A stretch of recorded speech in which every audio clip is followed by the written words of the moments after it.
Hi, Adrian. Thank you so much for helping my project. Could you say a little bit about yourself?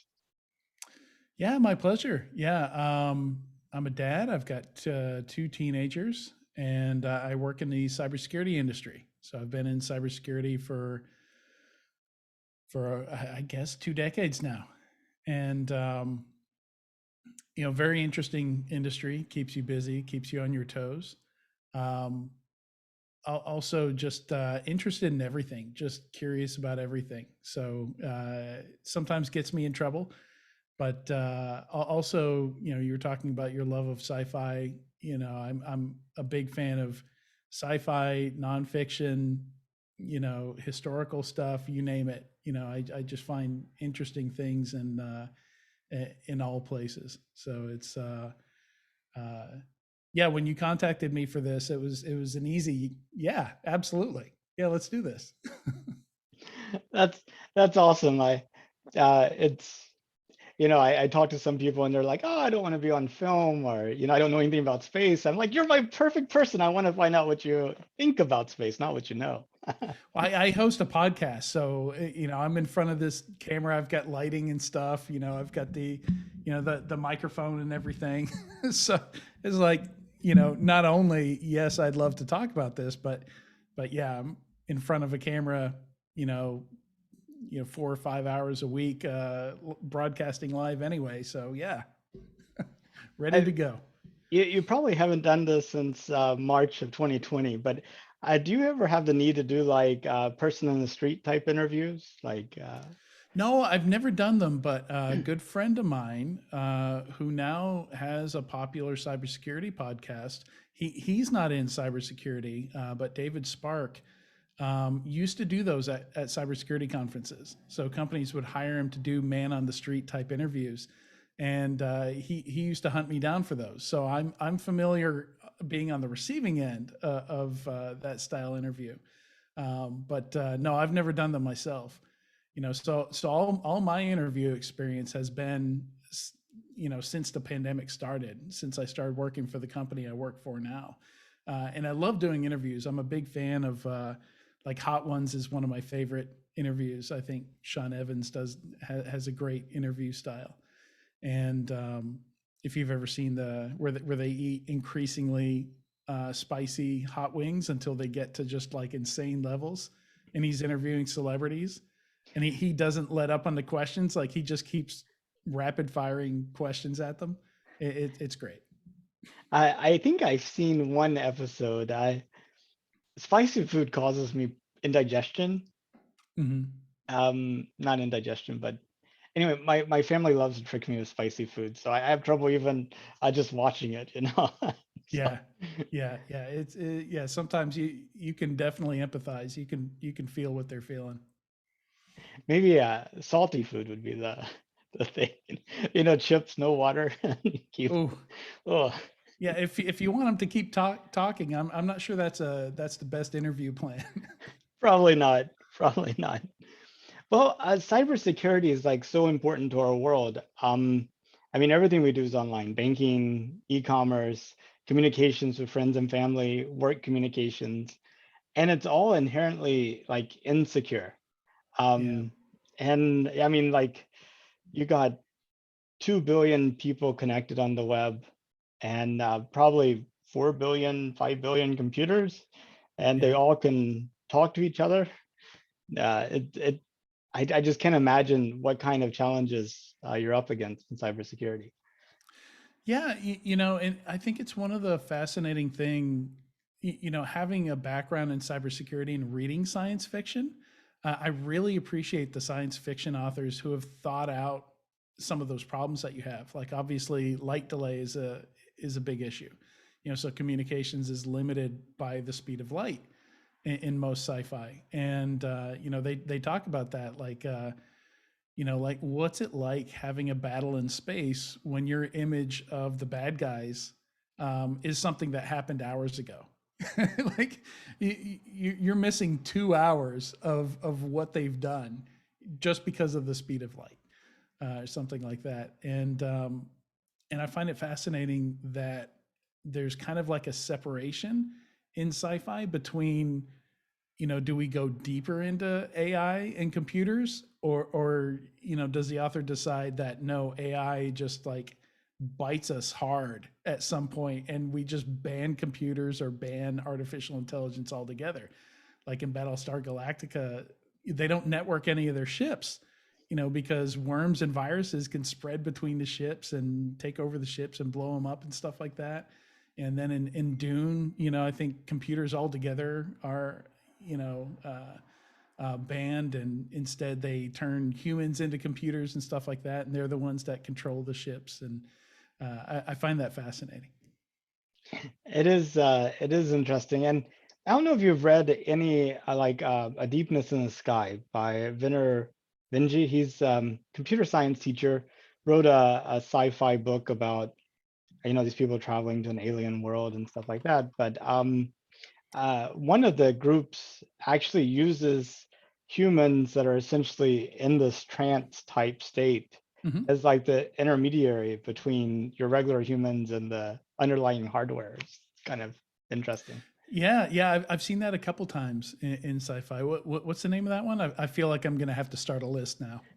Deepness in the Sky. Got it. Okay.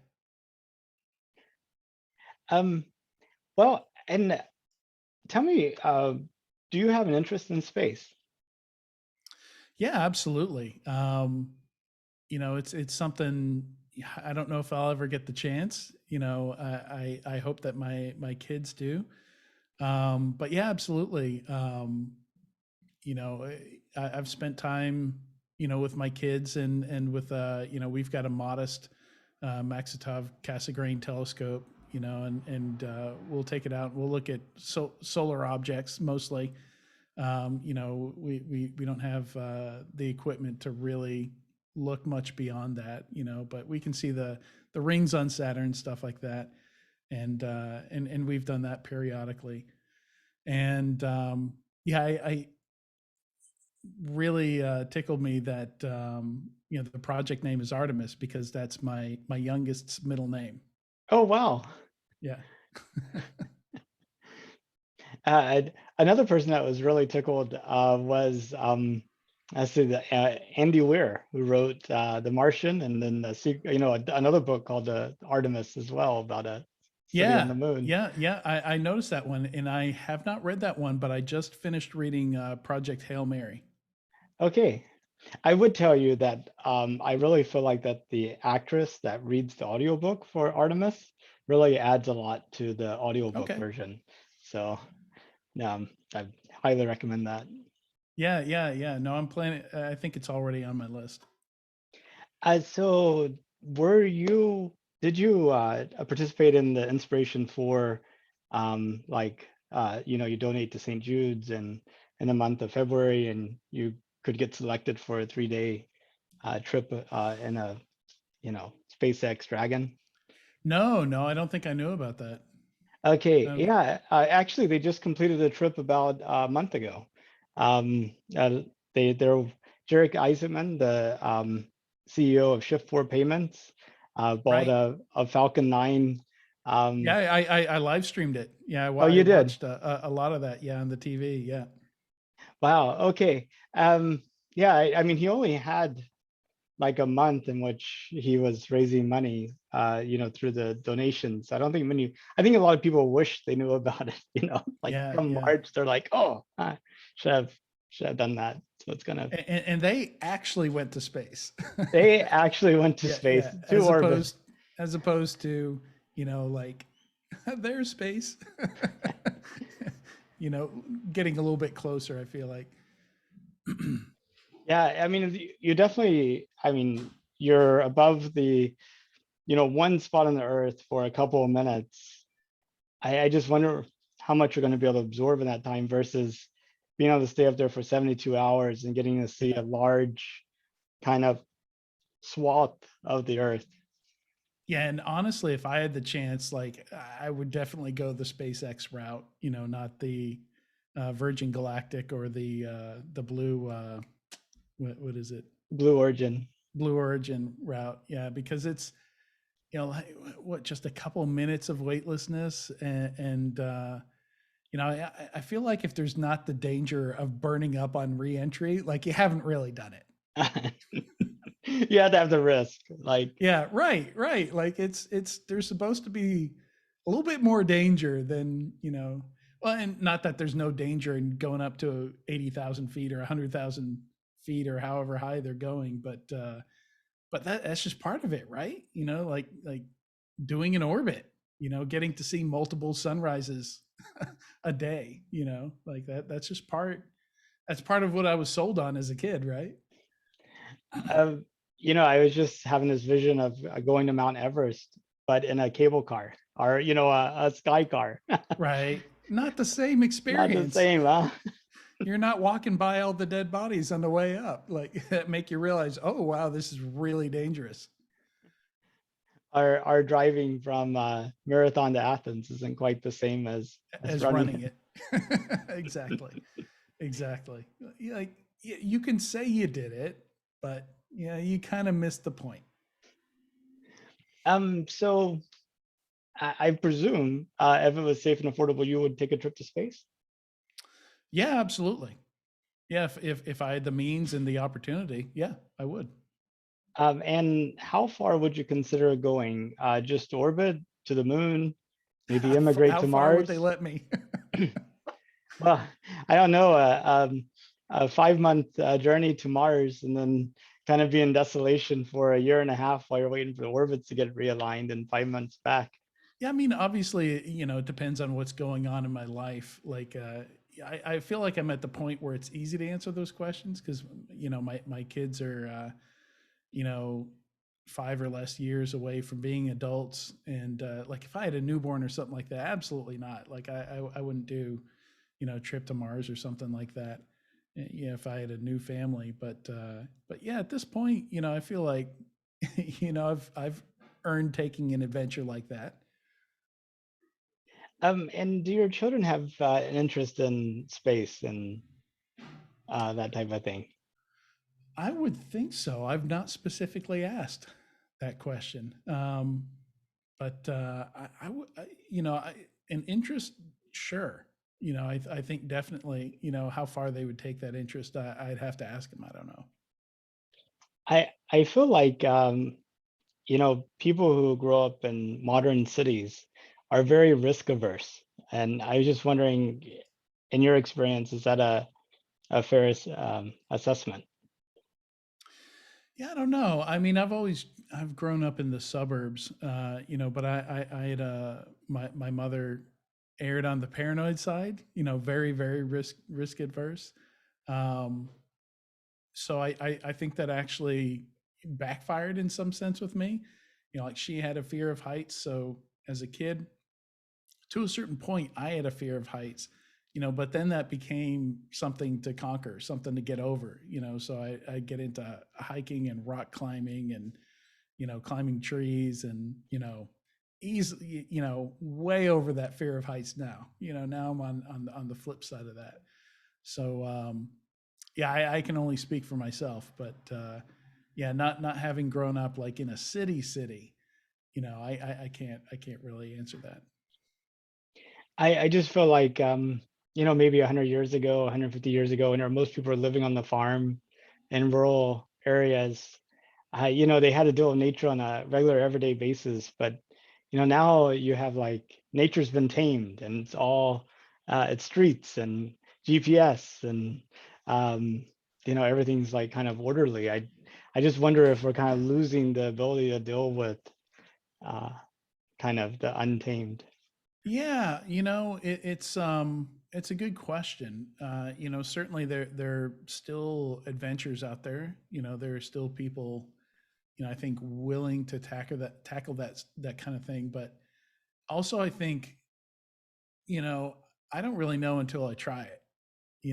A lot of people will say, yeah, I'd totally be down for that, but when it comes time to actually do it, you kind of wonder if they're gonna uh, go forward with it, if they're gonna have the courage or the guts to do it. But I think as a species, we kind of need new challenges and problems to solve. Otherwise like it keeps us out of trouble. Like if things are too safe or too routine, then we start to get in on each other and dig into each other. So I think it's a good thing for perspective and to occupy our imaginations. Yeah, I totally agree. I mean, when you feel like Earth is all there is, and you feel like every single part of the Earth has been claimed, that inevitably leads to climate, not to conflict. And I mean, people saying, "Well, I got to keep what I have. I can't share." But if you like look at the universe and how many resources there are in the solar system, and that's like your world, then you're like, "Hey, let's work together to go figure out how to make it happen." And that's cooperation. Yeah. Yeah. It's interesting. I'm trying to remember, the classic author said something about the importance of travel. How travel affects people's perspective, and I think it's really true. Like there are still people who have never left the county that they were born in their life, and it's really kind of hard to get involved in any kind of in a useful way in politics or any kind of global commentary without traveling. You have to leave where you are and go see things and go do things. I think to fully appreciate what's at stake and what you're talking about. And the basic realization that we're all in search of the same basic sort of things. Like the differences are cosmetic between peoples. Yeah, largely. And I think there have been studies and experiments that have shown that when you get people with just completely opposing viewpoints to actually sit down and talk, they usually end up totally fine with each other, at some kind of midpoint. And I think it's natural. I think it's isolation, both in terms of culture and in term like physically isolated. Like if your group of people that you talk to things with is fairly small and always stays small, and has no diversity, then yeah, you're going to think small. And as we've been going through these lockdowns, isolated to just our little family groups, Hmm. kind of being isolated to our online communities that are perfectly tailored to our interest. I just wonder what that's done to us. Isn't that amazing? I mean, 2 decades ago, it was all like the internet can take you anywhere, and now it's the internet can keep you right where you're at. Like there's enough people on there, they're the communities have grown large enough and then segmented off enough to where you can be, you know, you don't have to grow at all.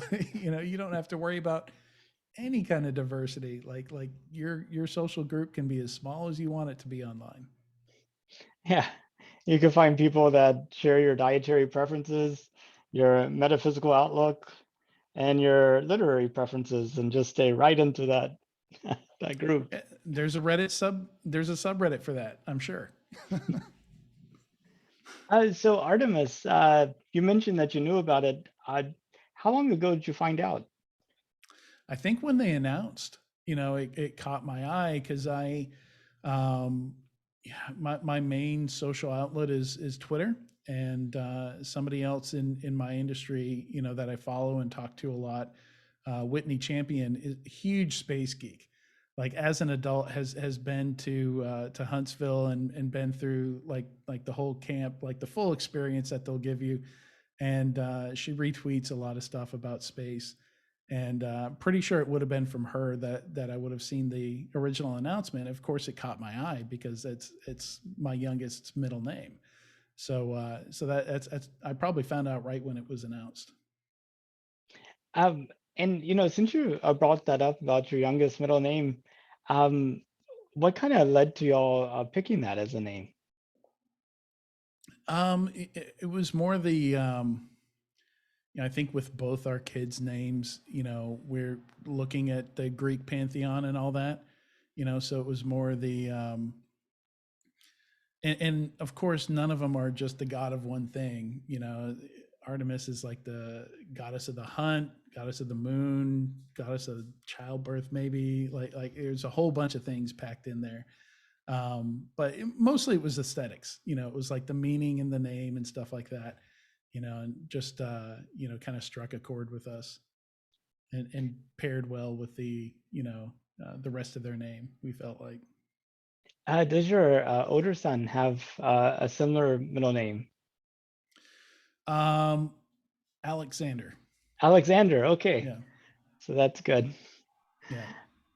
Um, well, would you be surprised that the people I talk to at Starbucks on the street, random people who have no uh, obvious interest in space when I talk to them, about 80% of them have no idea that we're planning to send people back to the moon.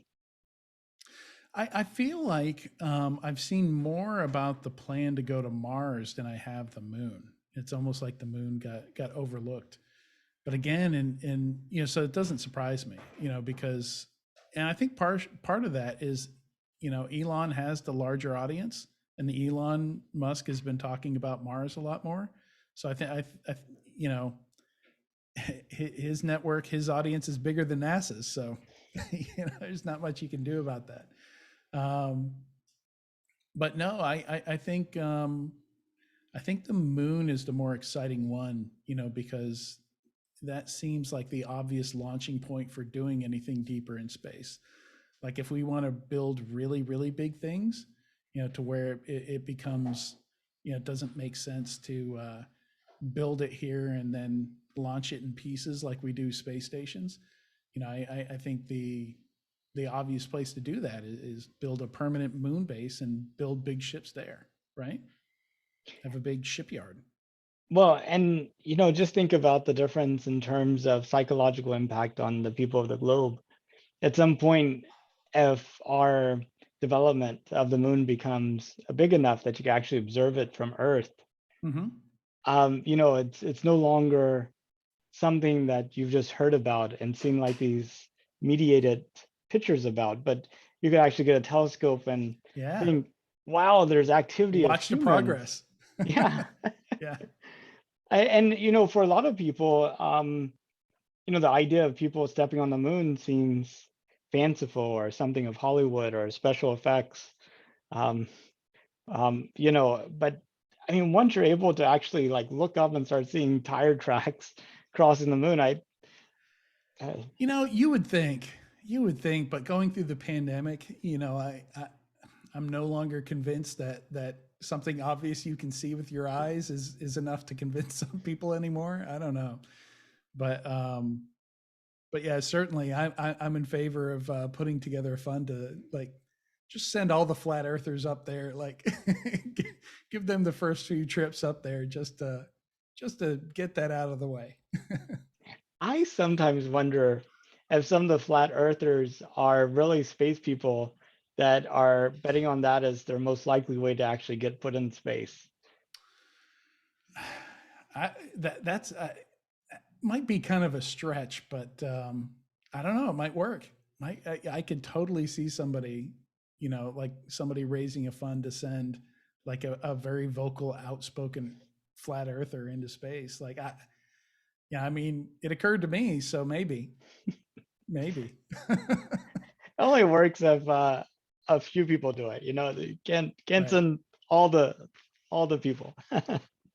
I mean, the funny thing is, you don't even need to go to space. Like any kind of an international flight, you can easily look out the window and see the curve. Or Or just a boat going all over the horizon and observing yeah, that the top of it stays visible before, after the bottom's kind of disappeared.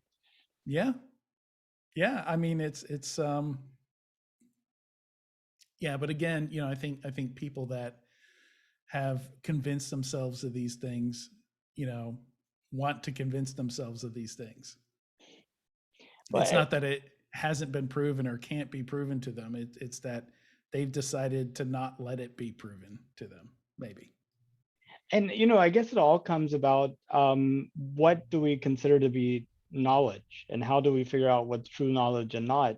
Is it through observation and reasoning, or is it through belief and somebody that's given it to us? I mean, I see that as being a fundamental difference. Yeah, I mean, goes back to that. I think it was a Mark Twain quote, and I haven't found the quote, but I do think it was Mark Twain that said it. Just talking about the importance of traveling. So I think that is the key, and it has to be. There are two kinds of traveling. I went to a conference once. Kaspersky, the antivirus vendor, put on a conference in Punta Cana in the Dominican Republic, and I got all excited because I'd never had Dominican food before.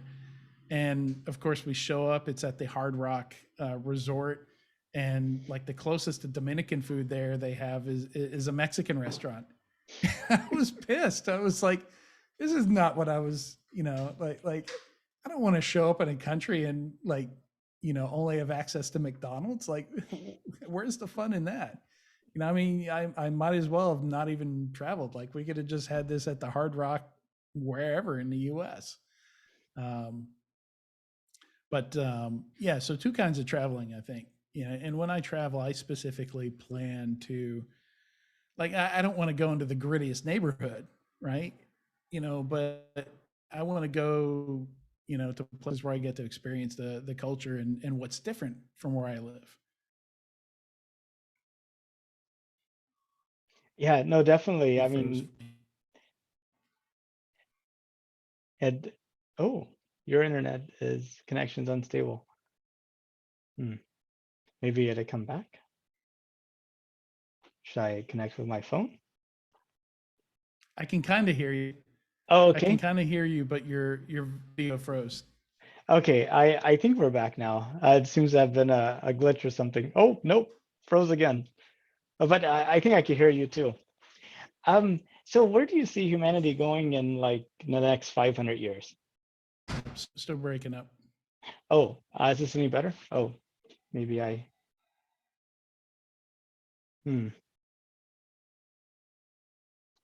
maybe I could try my personal hotspot. Um, oh, I think you're back. I think I'm back. Maybe? Yeah, yeah, Okay, that cool. that sounds smooth. Yeah.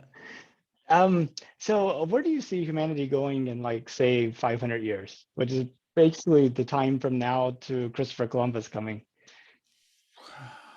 I mean, things have gone so fast. I mean, it's we're what 110 years from flight, from any kind of powered flight. Um,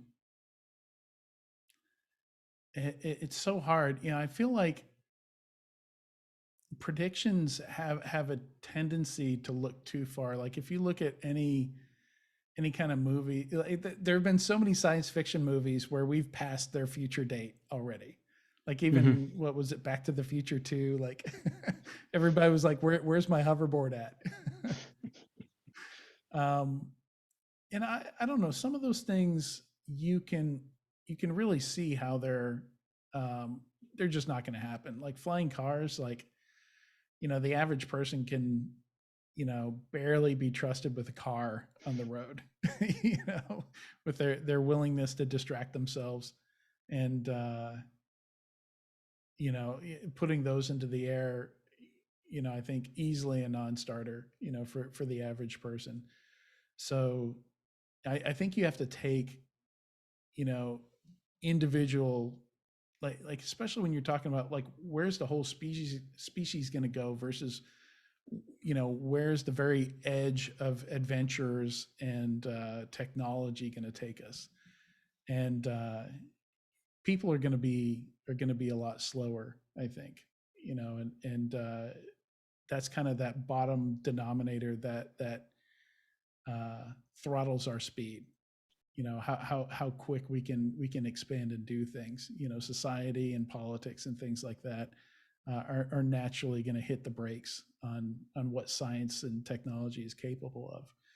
But I don't know. The other side of that is look at what Elon Musk has managed to do in such a short time privately, and that's pretty. It's pretty incredible what he's managed to accomplish. In this era where we've got these ultra rich billionaires that can fund their own stuff.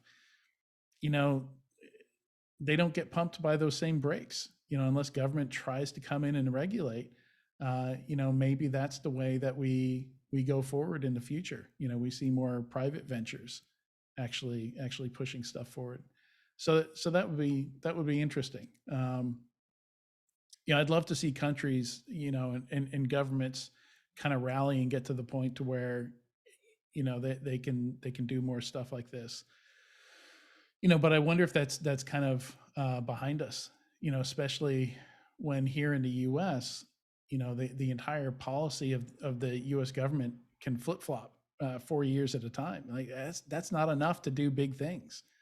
We need more consistency, behind some of these policies that put funding into science and medicine and tech and stuff like that. So 500 years, I feel like isn't going to be as far forward as we think it's going to be. But certainly, I think one of my favorite sci-fi for the realism and the fact that they take humanity's flaws and they put it into the books is The Expanse. I love that The Expanse is like, yeah, we came together and we colonized Mars. And then as soon as Martians became perceived as different from Earthers, they hated each other. Like they just, that natural sense of seeing differences and disliking somebody because they're different just settled right in again. We're still human. And the idea that, once, building stuff in space becomes commoditized, of course you would have blue collar workers, and that became the belters. I don't know if you've read that series, but I love that they take this, like certain parts of our society and culture and stuff like that is going to be the same, even when technology is unrecognizable to what it was 100 years ago, 500 years ago. But we're still human, so that stuff still comes out. So we still hate people because they look different, or that still separates parts of society and stuff like that. And I don't think that's all bad. Again, that's more diversity. More opportunity to learn different things and go in different directions. And I think the more of those that we have, the more chances we have of getting it right. Yeah, I always often wonder about that, disliking people that aren't like us is like based in like tribalism, like the Yeah. ability to like, form groups of close-knit people almost means that you need to have some type of division between you and the rest of the world. Yeah, I don't know. Yeah, maybe. And I'm sure there's a lot has been stuff on that front, and I think it's undeniable that we are tribal, but I think you might have gone away again. Nope, you're back. Yeah, and I'm not sure what it was. It's like the packets are getting like it's like we run into like Sunday occasionally, and the mail gets stacked up only to be delivered on Yeah, Monday. yeah, yeah, yeah, and it's so yeah, that it's interesting. Like I live in an apartment complex, and I'm a big Formula One fan, and we had the U.S. Grand Prix here in Austin this past weekend, and trying to get internet into, like, we've got a little grilling area that you can reserve, and I had a bunch of friends over and we watched it down there. But I wanted to use the F1 TV app, which I pay monthly for, because you can stream it directly. There's no commercials or anything like that. It lets you see different views of the race. Like you can see the track down view and where everybody is on the track at any given time.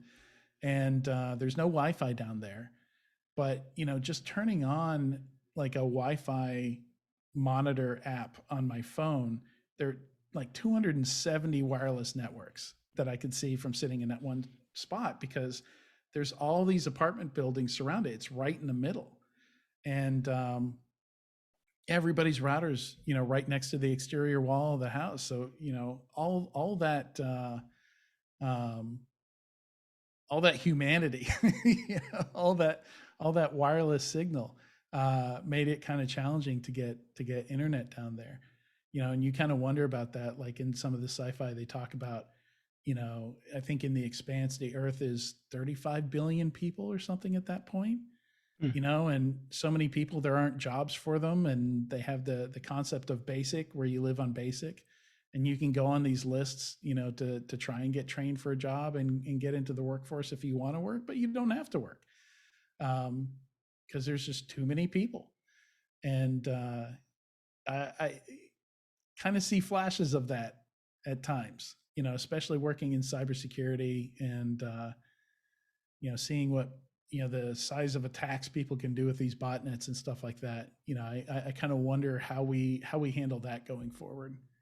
Just the massive amount of people.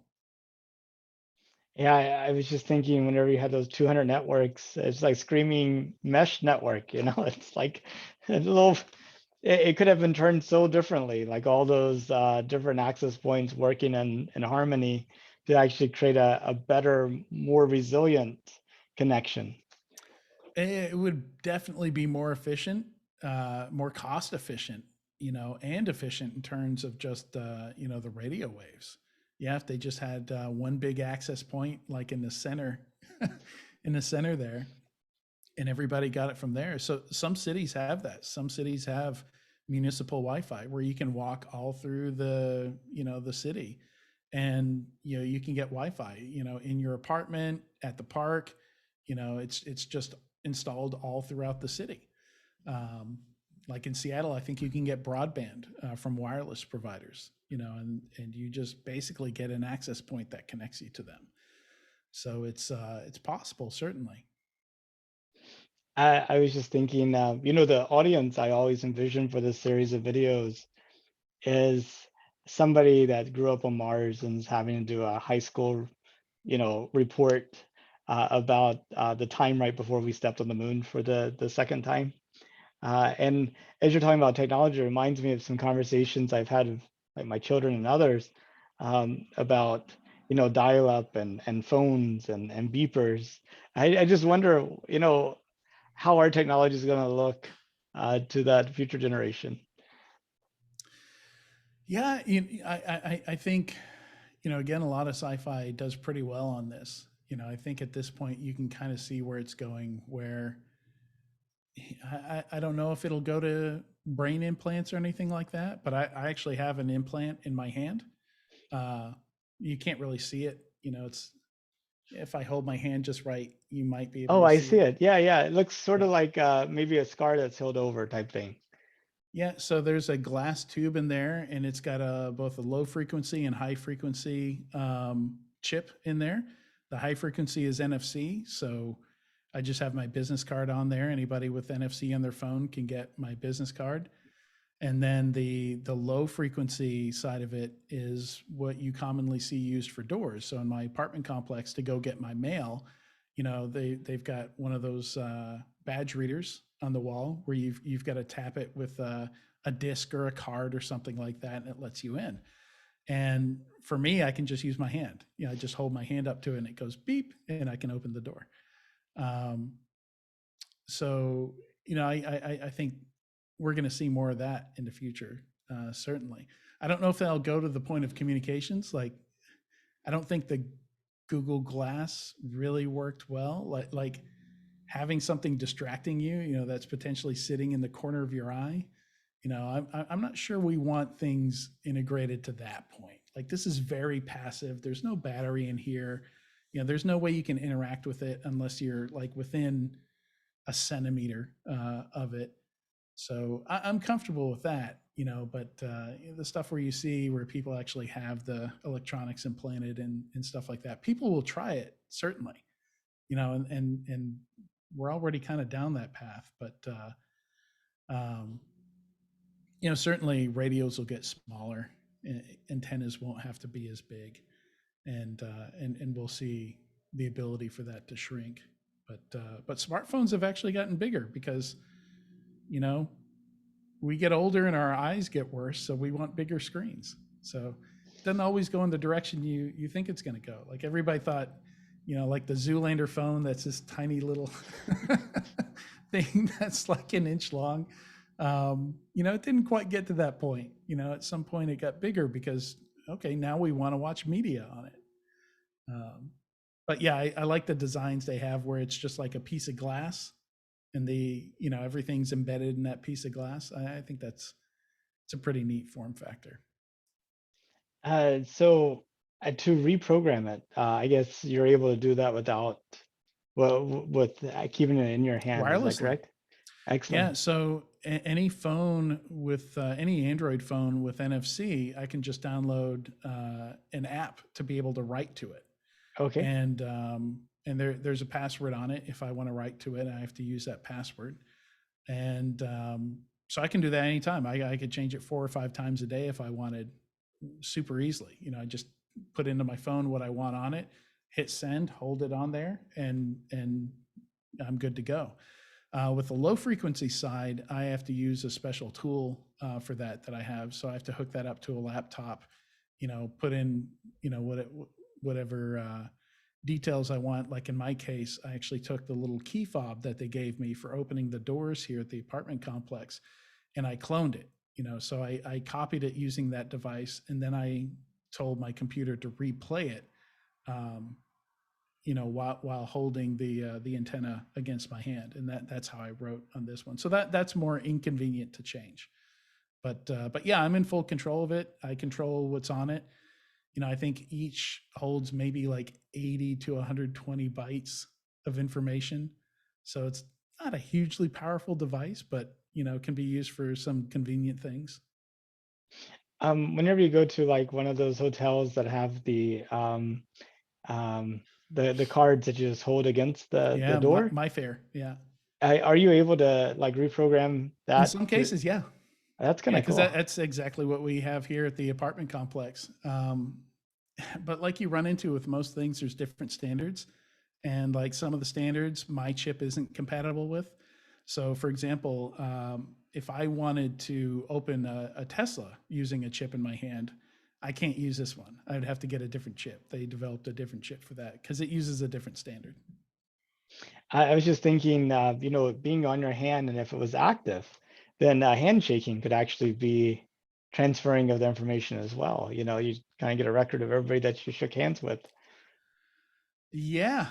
Yeah. But then, once it's active, then you have the issue of power. Where's the power come from? I don't know. Maybe you could use the, something like what they put in those watches that don't have batteries in them. Where the actual motion of shaking your hand provides the power. Yeah, you're like, I have to reach. What are you doing? I'm recharging.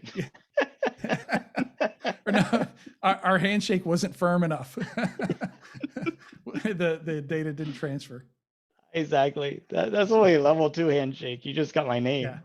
Yeah. That's amazing.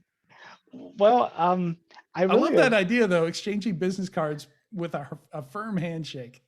That's yeah, great. and depending upon the grasp level, maybe the amount of information changes. Like you get like first initial with just a little bit of weak shake, but then Or you can analyze the handshake and it tells you something about that person. like what their favorite food is, or Or, what no, kind of like about mood their they're in. personality. Okay, Yeah. yeah. Yeah. Analyze their personality from their handshake. I could find out the last time they used hand sanitizer. Oh, geez. I don't want to know that. It's too much information.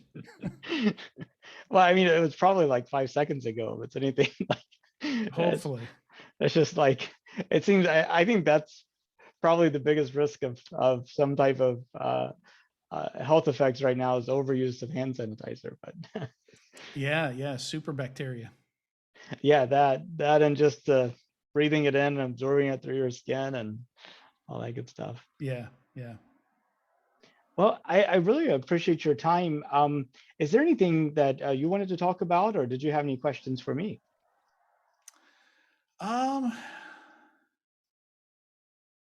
so what are you gonna do after we go? Do you have plans for this project to like once you're done and we go to the moon, what are your plans after that? Well, so the framework of the project is basically counting down to the end of 2024, which Mhm. hopefully by that time we've been to the moon, though looking increasingly unlikely between spacesuits, legal action between human landing NASA never systems. delays. They'll be on time. It was always scheduled for Artemis 1 was always scheduled for February 2022. They just didn't tell us. Yeah. But so my plan is just to keep up with the project, come what may. So it's going to be really funny.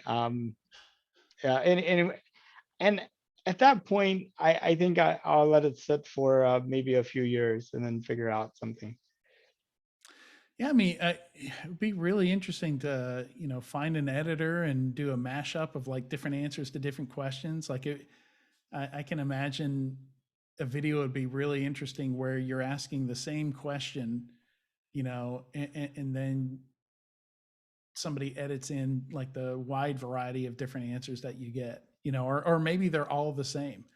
I think a good video editor could have a lot of fun with that much footage.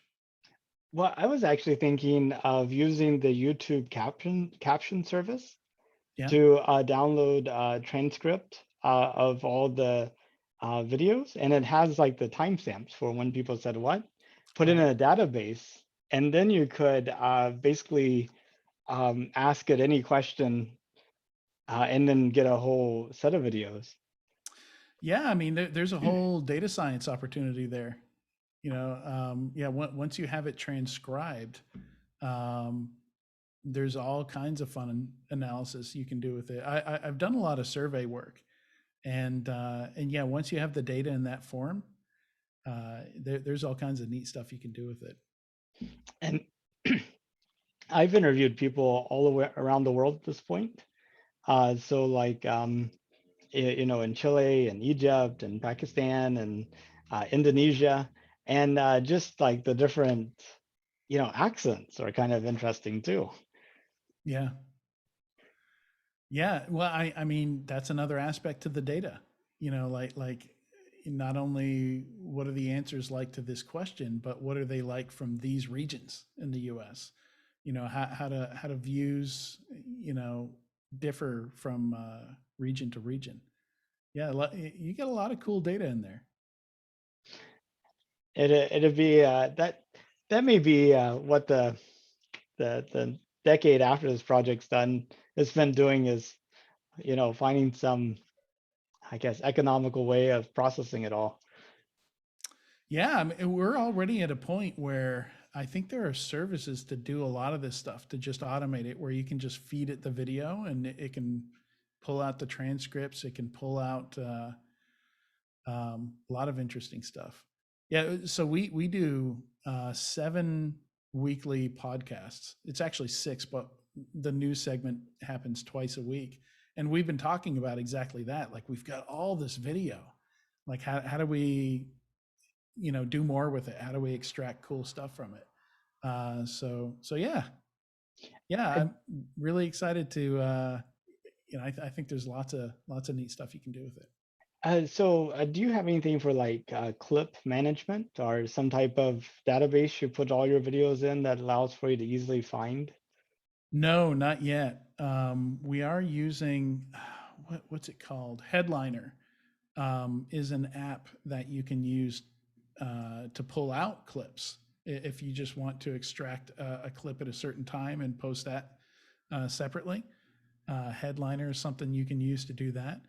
But no, not that. That's next though. Is having a database where we put it in there, and perhaps programmatically, you at some point in the future we could just say, give me all the clips talking about this and this, and it's smart enough to find the lull in the conversation at either end of that bit of the conversation with the piece that you're interested in. Because that's the toughest part is Sure, the transcript can tell you when somebody said the word Artemis, but you kind of have to manually scrub through the video file and find the logical start and stop point to that to then pull that out. And that's a lot of time and work, especially for somebody who's going to have over 1,800 videos. I So you, know, ranging from 30 seconds to 3.5 hours. Of course, that was just the longest one so far. 3.5 hours. Wow. Yeah, that was early on in the pandemic. So, kind of kept Lonely. talking. People were Yeah, the interesting thing is I've not had any that were over 2 hours, right? in So, 30 seconds. What was that, like a wrong number? oh, well, it was like back when I was doing them in person, and it's like late in the Oh, day, and I was at the mall, and I was like, "Hey, can I do an interview?" He was like, "Yeah, but it has to be quick." And he's like walking out, and it's like, oh, I did got did you. I got you. did, Man, did the man you? on the street stuff. Yeah, exactly.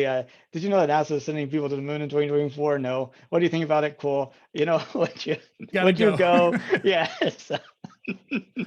Gotcha. That makes sense. Yeah, I thought you were talking about like setting up a Zoom and everything in the last 30 seconds. That would be I terrible. Yeah, no, since the time I started doing them online, the average time has gone from being like 5 minutes to being like 30 or 40 minutes. Yeah. Uh, Yeah. yeah. Makes sense. Yeah, it's a different, I think the expectation when you do a Zoom is that, unless you tell somebody a shorter time that it's going to take longer. People are going to fill that time. Yeah, I mean, they've prepared for it. They're expecting it. They probably are in 30 minutes to an hour long meetings normally. And so that's Yeah. kind of like how their sort of rhythm is set up anyway. Yeah, And I made notes. It's just my way. I was like, oh, I want to mention this and this. oh, is there anything on your list we didn't get to? No, I think we hit just about all of it. Yeah, I mean, I went just, it's almost all sci-fi. Because I've been deep into space sci-fi recently anyway. Like I recently rewatched all 5 seasons of The Expanse, and I've been listening to the books for the first time. And recently finished Project Hail Mary. I mentioned. Big fan of the Lost Fleet. That's one I didn't mention. By A Lost Fleet. I had to. yeah, by Jack Campbell. Okay. Yeah, so I never would have seen myself getting into military sci-fi. Um, but it's fascinating because it gets into the mechanics of how battles would work in space. Um, still kind of treating like a fleet in space as a navy. So there's still a lot of navy metaphors, and they still consider themselves navy. That particular arm of the military, and they have Marines with them. So yeah, it's just really fascinating because you can tell a lot of time and thought was put into um, everything from command structure to mechanics to like how am I going to give people orders to like what happens when these two ships pass each other at like a quarter, a combined speed of a quarter the speed of light. Like obviously nobody's pressing a fire button, nobody's pulling a trigger, it's all computers, right? Yeah, and it's very interesting, you talk about Navy versus the other branches of the military. And I think the thing that really sets the Navy apart is they live and work and sleep and eat on these vehicles that are like also their Homes. homes. I mean, Yeah, they that's they're a good they're point. like in the submarine for 6 months at a time, or on the aircraft carrier for a year at a time, or on that destroyer. I mean, it's like they are an integral part of the weapon system. Uh, it's Yeah. kind of No, it's I've never thought about it that way. But yeah, the Lost Fleet digs way into that because obviously in space, they're a long way away from home. yeah. I mean, because like the guy in the F-16, he's not eating, sleeping, or doing No, anything in that plane. He gets in, does his mission, gets out, goes back to wherever he is, the base. the Yeah, he base. sleeps at Yeah. the base, right? Yeah. No, that's a really good point. I hadn't considered that. I hadn't thought of it like that at all. That they Um, live there. so talking about military sci-fi, how about Old Man's War by John Scalzi? Very aware of it. Have not read it though. I read the entire series, and I really liked it. I think you might like it too.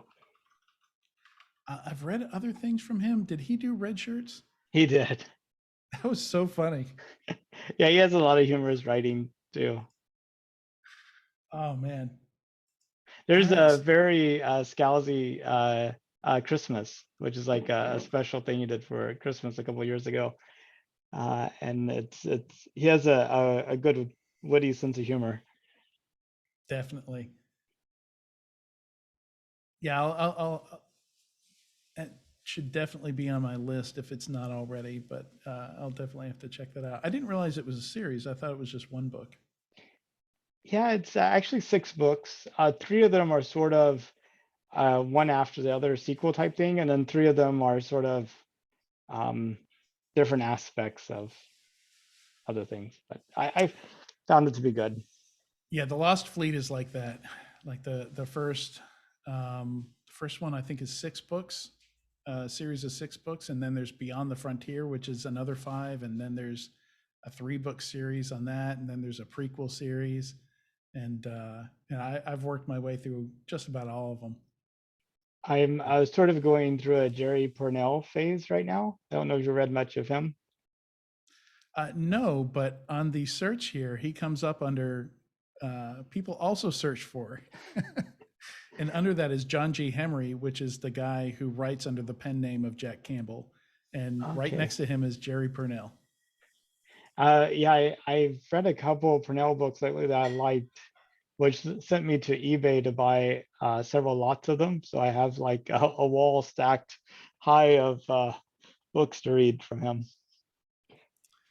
You're going to have to start a book club, apparently.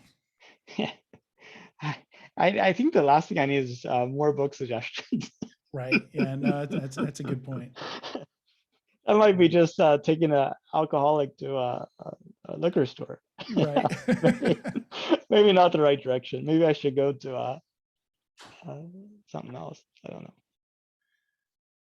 Well, that's awesome. No, I'll definitely check out a couple of these that I haven't heard of. I'm always looking for stuff that's different from what I would normally read if I were just picking myself. I like to let every now and then somebody else pick out a book for me.